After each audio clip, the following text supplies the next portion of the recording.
auparavant, je voudrais regretter la mort de Malick Diouf et présenter mes condoléances attristées à sa famille. Ndiaga Diouf, pardon.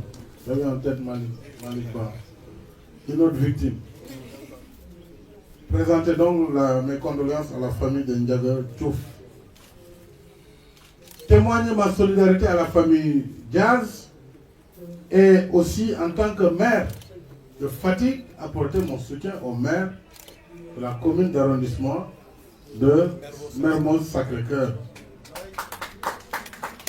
La deuxième signification, c'est que notre pays vit des moments graves de son histoire politique. Il n'y a guère longtemps, lorsque j'ai parlé de mercenaires, on m'a fait des procès d'intention.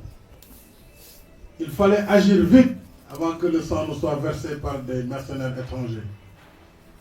Tout le monde sait aujourd'hui que le PDS n'a pas les moyens politiques, par ses propres militants, de faire face à la vague de contestation qui balayera le 26 février le pouvoir en place.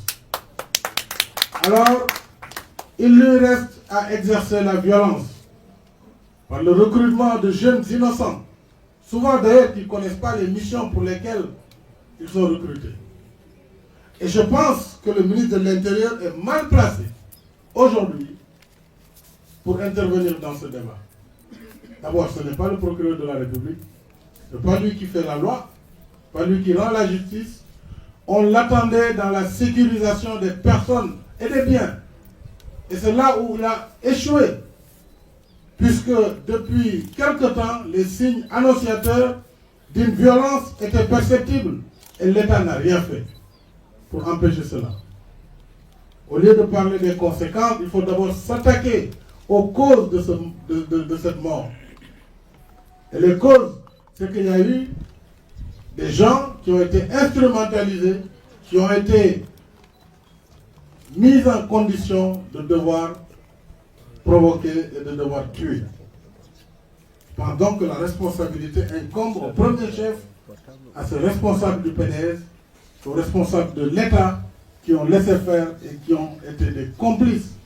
Et il faut que la justice effectivement se fasse, que tous les commanditaires soient identifiés et traduits devant la justice. Maintenant, nous apportons notre soutien à Barthélemy Diaz, qui s'est défendu. Peut-être que s'il ne s'était pas défendu, c'est autre chose. Nous serions là pour autre chose. Alors, nous nous mettons en garde solennellement le gouvernement et le président de la République. La sécurité des Sénégalais leur incombe. C'est à eux de créer les conditions de sécurisation et de pacification du climat politique. Hier encore, notre jeune a fait l'objet de menaces.